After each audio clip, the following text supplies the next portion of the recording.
And the Farmers Insurance Open is always kind of where the unofficial PGA Tour season starts. And that's where we've arrived this week. We are excited. Welcome back into another edition of Cash Out with the Coaches. I am the coach. He is Travis Fulton. And you know when he's putting on the orange playing glove, he is serious. Travis, we came so close to a lot of things last week, but at the end of the day, the only thing you cashed was Abraham answered top 20, but we came really close. I had Patrick Cantlay to win. Yeah. I thought I was going to cash. I really, really did. Well, that's back-to-back weeks now, right? For our win tickets finishing second. I had Joaquin Neiman at the Sony. You had Patrick Cantlay, who threw the book at Siwoo Kim on Sunday, 61. Man, was that fun to watch. But I tell you what, I'm glad that tournament's over with. I really am. That was a painful week. Yes, had a top 20 with Abraham Answer. We were close there with you in a second, but it's time to step it up a little bit. Got the orange glove out. I'm here to make some cash this week. I'm ready too. We'll get to our picks coming up in just a little bit. We take $100. We spread it out over a couple of matchups, top 20, a winner, and a wild card. We'll get to that. But first, we've got to tell people kind of what they need to expect this week. And I'm finally happy and excited, especially as a golf handicapper and a golf bettor, that we are at a place where you can actually make bogeys and doubles and triples, and that there's some rough and then it's long, right? All these bets that you get behind by 3 or 4 and you're done. I'm over it. And this is a really stiff test. The U.S. Open is going to be there this summer at Torrey Pines. So kind of tell everybody watching what kind of a player traditionally, there's some outliers, but traditionally does well at Torrey Pines. Well, the big names do well here. You know, you've seen it flooded with Tiger Woods and Jason Day, right? And guys that I think can bring the complete game. Because to your point, we're not going to see 64, 63 every single day here. Now, the North Course does play easier, about 2.5 shots easier than the South Course. The South Course is the big boy golf course. That's where they play the U.S. Open, which will look very different, we know, come this summer. But there's 3 rounds on the South Course. There's 1 round on the North Course, and it's going to play about 7,700 yards, Coach, on the South Course. It is one of the most difficult golf courses on the PGA Tour.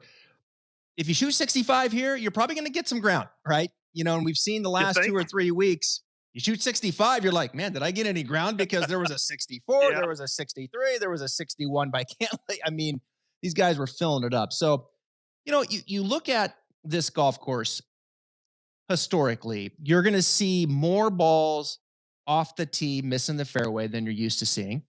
You're going to see more balls missing the greens than you're used to seeing. You're going to see guys getting it up and down less often than you're used to seeing. And you're going to see guys 3-putting more than you're used to seeing. And part of that is because they miss some of the shorter putts, the 6-7 footers. You start using the word POA. You throw that out there and everybody's head just starts to spin, right? Because POA is a different animal. We know it blooms a little bit. We know it can get bumpy as the day goes on. We're filming this right now. We don't know what the splits are, who's going morning, afternoon, who's afternoon, morning. I do think you have to pay attention to that to some degree here. No doubt. I would think you'd want to play the easier course in better conditions if weather happens to come into play on Thursday, Friday. So you start looking at the model, you start moving things around as we do. You know, strokes gained short game was probably as low as it's ever been last week. Easier situations around the green, no rough, flat greens, you know, just kind of, anybody can kind of get it up and down. You can't be a dog, but here you're going to be challenged, right? This Kikuyu grass, big time, very small greens. You're going to be challenged around the green. So strokes gain around the greens moved up. We know strokes gain approach is always up there. You've got to have the approach game. You've got a ball strike, but strokes gain putting's right there with it. This is a 1 and 1A week. Those two are very much together up top.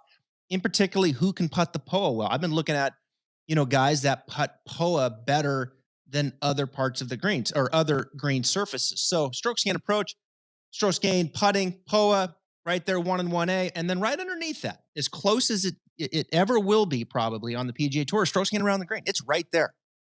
Who can get up and down? You've got to have those skills. And then, of course, strokes gain off the tee is right there with it.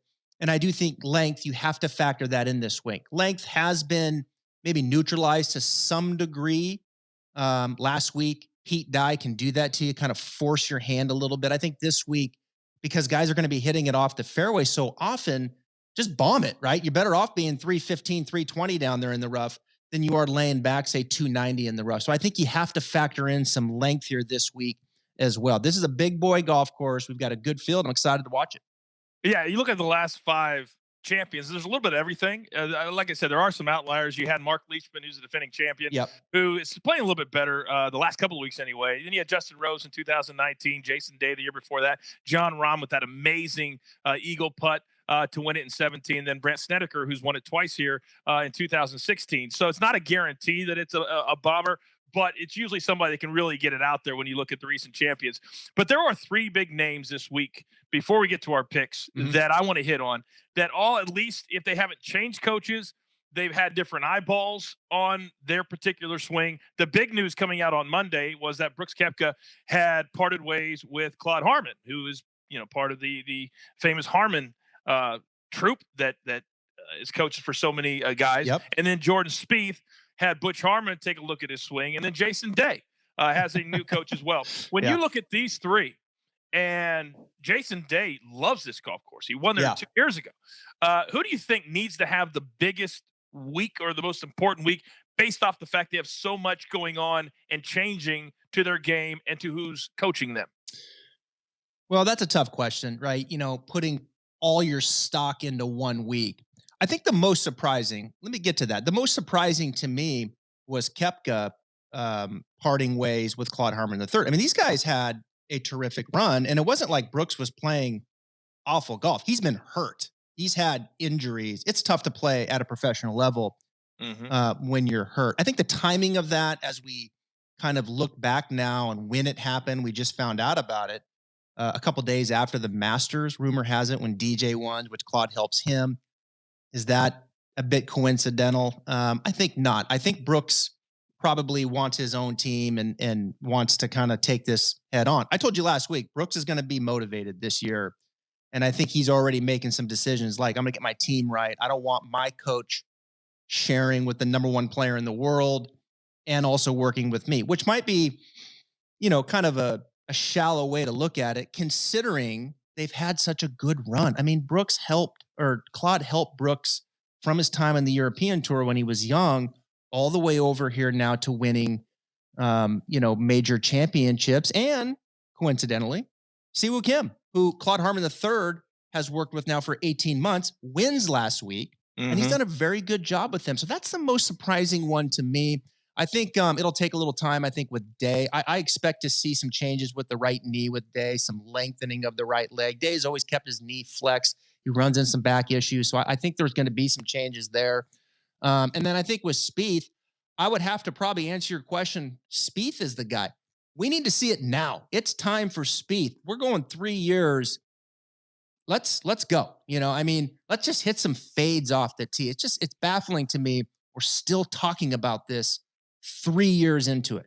How about this for a stat? Grayson Murray has had a PGA Tour win since Jordan Spieth has had a PGA Tour win. And I would have a tendency to agree with you because this guy has been spiraling, as you said, for 3 years. And he was a major champion that was winning consistently and winning golf tournaments consistently. With Brooks doesn't care about the regular PGA Tour events. And that's where he's been most criticized, and rightfully so. Spieth is not that way. Spieth loves showing up and grinding it out and winning places like at the Travelers, like John Deere, and then overseas at the Open. Clearly, to me, it's Spieth because he shows to me he cares more. And then Jason Day just fighting the injuries. And I think it was just a natural progression that he would look, he changed the caddy and now changing coaches. And I think his game is the closest to not needing to be fixed of these 3, clearly. Yep. Oh, I do. And there's another guy we're going to talk about later in the show who's had a different coach this year that's really picking up some momentum. And I think, let's just say he's a bit of a wild card. All right, let's get to it right now. We do it every single week. We get $100. We get to split it up over 2 matchup picks, a top 20 pick, a tournament winner, and a wild card play. And the wild card can be anything on the board. And I got to tell you, last week, Cantlay loses by 1, Joaquin the week before. So we're on the right guys. We just need a break here or there, or for Siwoo Kim not to shoot a 64 on Sunday. All right, here we go. First matchup for you, Mr. Travis Fulton. What do you like this week? Well, we've got a healthy Gary Woodland here, Coach, all of a sudden. He looked pretty darn good last week. Healthy Gary Woodland minus 115 over Taylor Gooch. Now, you look at his history here, Gary Woodland. It's been a good one. You know, you go back to, well, he missed the cut last year, but Gary was hurt. Like, he was, last year, I think, is a bit of a wash for me with Woodland. He took on a new swing coach with Justin Parsons. There was a lot going on with Woodland. He did miss a cut last year. Before that, though, last 4 years, T9, T12, T20, T18. I mean, Woodland's pretty comfy here, right? I mean, he's pretty comfy. He checks the box with the length off the tee and the iron game. He can get a little iffy around the greens. But we know with Woodland, like, he can be a little inconsistent, right? I mean, Woodland can run off a series of top 10s, put a win in there. He's got 4. He's won a U.S. Open, as we know. This is going to be a U.S. Open kind of venue. And then all of a sudden he misses the cut back-to-back weeks. But I like what I saw with Woodland last week. He looked really good striking the golf ball. Positive 3 off the tee, strokes gain, approach game. He was just under 2. I think he's got to take that momentum into this week.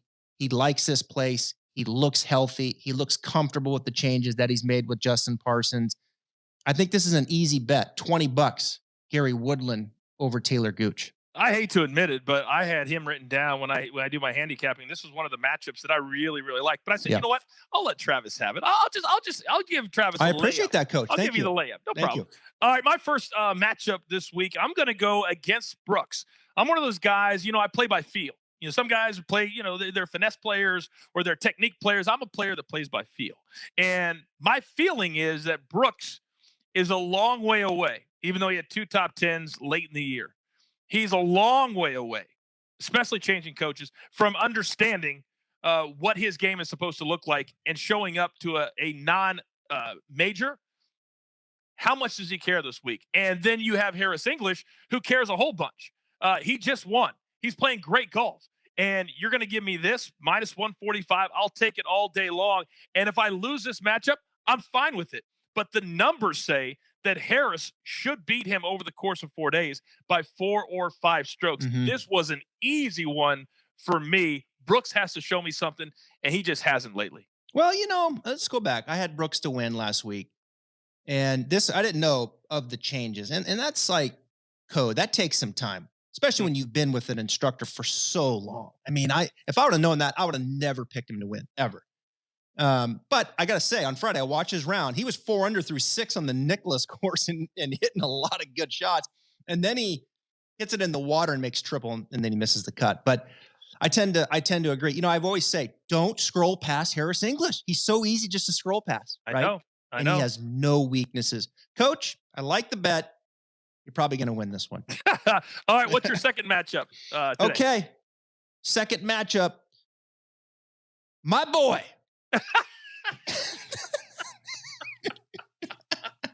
That's all I got to say. Is where are you putting him? JM or Scotty Scheffler? I don't know. What do you mean you don't know? First off, so when are you gonna decide? Let me. I've got a couple things I need to state. All right. Number one, no one's touted Sungjae Im more than me. No one over the last 2 years. You know that. I have put him out there and said, this kid is a great player. No weaknesses. Off he goes. Rookie of the year. He gets a win. And I made some money with him. And then all of a sudden we're not on the same page anymore. You know, I don't know what the deal is. The model was working so good. And then I pick him and he shoots 80. Right. And then I don't pick him and he shoots 65. And it's like, Sanjay, like, I thought we were boys. Frustrated. Yeah, I thought we were boys. And then Scheffler, okay, who was in my top 20 last week, just decides, look, I'm going to go ahead and change some equipment and doesn't tell anybody. He goes in this event. Why wouldn't they just shout that from the mountaintop for people like us? I don't know. Quit being so selfish, Scotty. But again, like, come on. Okay, so we change equipment. He goes, this is what 24-year-olds do, right? They just drive you crazy. So I've been kind of going back and forth and looking at this. I just kind of did a head-to-head here, last 24 rounds. And you know what stands out to me? What's This that? is on me from last week. This is the mistake I made last week. And I talked to his coach, Randy Smith, and they cleaned up some things. And man, I felt good. But then the clubs pissed me off when he switched the clubs. You know what's really stood out to me is Scheffler has lost his approach game here over the last few months. Mm-hmm. He's really lost his approach game. He is not trending well at all. Sanjay certainly has shown more form. Both of them, I think, are a little iffy in the short game area. This is probably not the best venue for him. So you know what? They're probably both going to miss the cut. But Sanjay, my boy, beat Scotty Scheffler by one shot. Give me $5 on Sanjay M over. You're going with the minimum. You're going with the minimum on a matchup bet. That's how much Sanjay, your boy, is in your head. And this is crazy. Oh, he'll shoot 80, 78. Oh my goodness. And I'll love All it. right, I'm going to give you $5 on that one. It took you 3 minutes to get to a $5 pick. That's how much he's in your head. That's he's how in much your it head. means to me. That's how much I care for the guy. Okay. All right. We'll see if he gets you back in the winning track this week. All right. My second matchup pick, I'm going to go with a guy who also, when I seem to bet on him or pick him, he always shoots at 78. And then when I don't, you hear the announcers go, well, look who just had 5 birdies in the last 6 holes. Hideki Matsuyama. So this week, he's my guy. Minus 120 over Viktor Hovland. These are the type of courses, the South and the North, that I don't believe you can show up as a youngster, not really know the course all that well, and play well over the course of 4 days. And we know Hideki has been here before. We know he's played decent here before. And I'm willing to bet. And when I only have to lay 20 cents over Hovland, even though he's been great, but not here. And these are new venues. This is a big boy golf course. I don't think of Viktor Hovland as a big boy, so to speak. Mm-hmm. So for me, this was an easy take it to the pay window pick. Hideki over Viktor Hovland. I think one thing to watch with those two is Hovland is the short game technique that he is changing. He's making some pretty good changes from a short game standpoint. One of them is being able to rotate, kind of rotate the face, use the bounce. You got to throw the ball up in the air. I think that's a shot you need here at Torrey Pines. Yeah. So I'm a little bit iffy with Viktor in the short game department. You just better hope that dude doesn't wear you out with the ball striking, because my goodness, can he go with the driver and get it out there straight consistently? No doubt about it. A lot of good points made by both of us. All right, let's go to our top 20 pick of the week. Who do you like? $25 on your boy, Tony Feno. I love this pick. Oh my. I hate when I love your picks. Tony Feno is a top 20 machine. Check this out. Since 2016 and 17, he's got 48 top 20s. 48 top 20s. And second's not even close. I mean, it's not even close. It's like double. Yep. Okay. Than the next person. And that's what's beautiful is I don't need Feno to win, right? Because we know he struggles winning. In fact, last week, maybe you saw, he was one shot back. He went in the 11 and he drop kicked his 3-wood left into the water and then missed the putt from 2 feet to make a 6 on 11. And then he misses the green on 14. Anyway, those are the things that would bother you if you're trying to get him to win, right? Correct. But the other side of it with Feno is he's a birdie machine. His putting is better. It is. He just struggles situationally. You get him near the lead. He's just a different guy. And almost you could see it in his face too. Like, God, here we go again. I just made a bogey on par 5. And now he slides down to like 25th. And you know what he does coming in? When the heat's off, he birdies 2 of the last 3 and back up to T8. Classic. And that's classic. It is. It is. It's classic Tony, and it's totally situational. This bet, Coach, is as safe as Tom Brady going to the Super Bowl. I mean, top 20, Tony Feno. Where are we at? Farmers Insurance Open. Said 20, yeah, Farmers Insurance Open.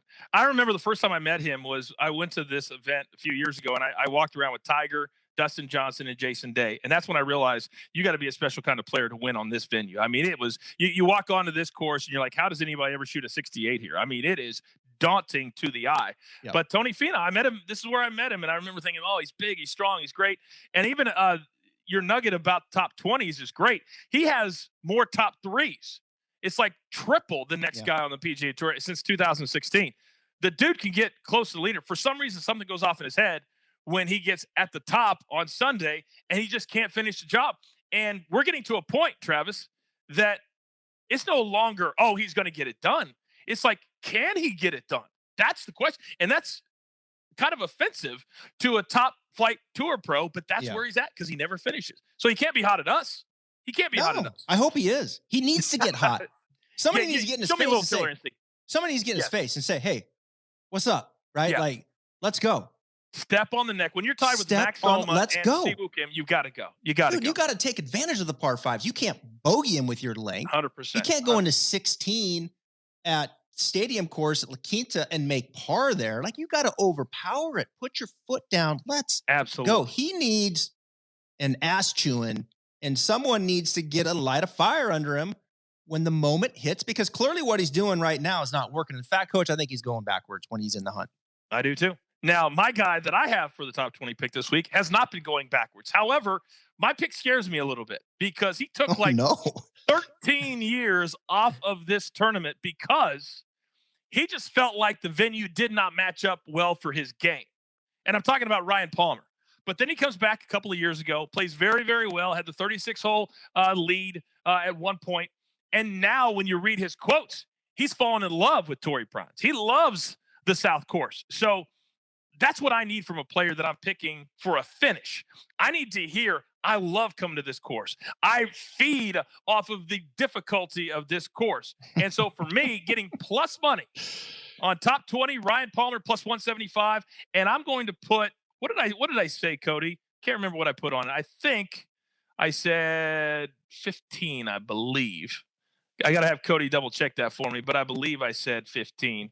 But regardless, I'm picking Ryan Palmer plus 175. We'll figure out the dollar amount a little bit later. What do you think about that bit? I don't know. That one, I'm not too keen on that one. He's a boring pick. I admit he's a boring pick. Yeah. You know, but Ryan, I need some plus money. I need some plus money. Yeah. I worry about the POA with him.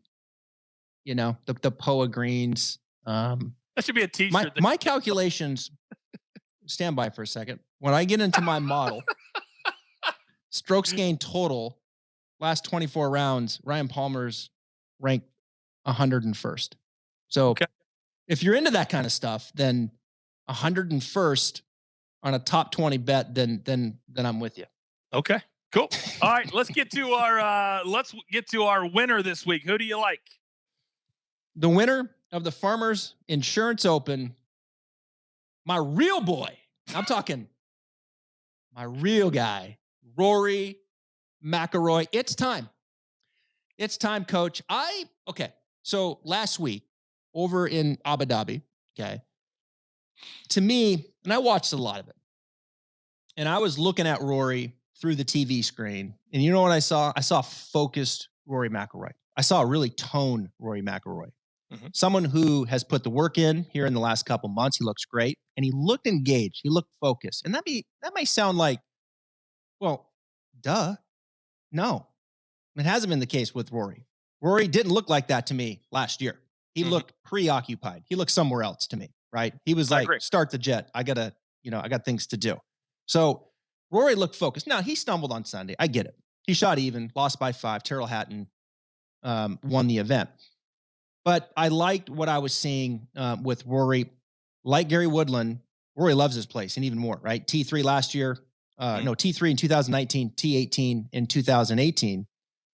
And I think what's interesting with Rory right now, when I look at his game, like, I see a guy putting pretty well. Like, I think Rory has putted pretty well. Okay. I think the driver has been pretty good. I think where he's stumbling a little is with the iron game. The approach game with the wedges look better, last week. I thought he had a number of really good approach wedge shots. I just think the iron game, he's not quite as polished as we're used to seeing with Rory. So I feel like it's moving in the right direction. And all I need to see from a Dustin Johnson and a Rory McIlroy and Tiger in his day, all I need to see, and we never had to worry about it with Tiger, is focus, right? And being engaged. That's it. Because if you get that, he'll be there in the hunt come Sunday. And I know Rory can fade from time to time, but he likes this place. It fits his skill set really well. Rory's going to win this and set the tone for the 2021 calendar. I hate this pick, and I'll tell you why. Because that's a strong word, Coach. All right, I dislike this pick. I mean, I really don't like it. And here's why. I don't like to pick anybody that is traveling so far from the previous week to play. And then you throw in the fact he had to take a COVID test before he left Abu Dhabi. He has to quarantine when he lands in the state. So he's going to miss out on at least a day of preparing on the golf course. And then he's going to be chopping at the bit. So he's going to be too excited when he starts out on Thursday. And you cannot get behind on these golf courses and make up a lot of ground after day one or day two. That's why I don't like it. See, you sound like you're describing like a Will Zalatoris, right? Someone who's coming here for a second time. Someone like that. Like, this is Rory McIlroy. I understand that, but Ricky's done it in the past because he has to play in this tournament. He's gone over to Abu Dhabi and comes and misses the cut. Yeah, I just think the adjustment to the time is it's too hard to get there by Thursday, and then you shoot a 71 coming out of the blocks, and now you're 4 back. And I think it's too much to overcome. Hey, you're allowed to pick who you want to pick. You don't have to get defensive. You don't have to get hot. I just don't like it. Okay. Now, my winner to pick. I just told you who I think is one of the really underrated players on this golf course, and I picked him in one of my matchups, and I'm going all in. I'm going all in with Hideki, who's now becoming my boy. Because I think Hideki is primed and ready for a big-time week. We haven't seen him win in a minute, but he can get on those streaks. And when he starts to hit it and hit it well, he can gain strokes a lot. I think Hideki this week at plus 2,800. I love the number. Plus 2,800. I'm just putting $5 on it, though. Just $5. $5. You should never put more than 10 on a winner because it's too hard to pick. I'm trying to make money. It's too hard to pick. So I'm gonna go $5. So I picked the winner of the Masters. I put 25 on him and Dustin, and that's covered. You're trying to live off that win for. I told you once the calendar turned, you no longer can live off that win. We started over. So I'm going to go with $5. All right, our wild card pick, and we're getting on it because we're getting down to close to time. Wild card. Who do you like this week? It can be any pick on the board. Wild card pick, $25 on top 20. I'm going with Charlie Hoffman here, and that's what I was teasing early. Working with Mark Blackburn now. Pay attention to the length Charlie Hoffman is gaining. I think we're in the neighborhood of 10 up to 15 yards longer. Okay.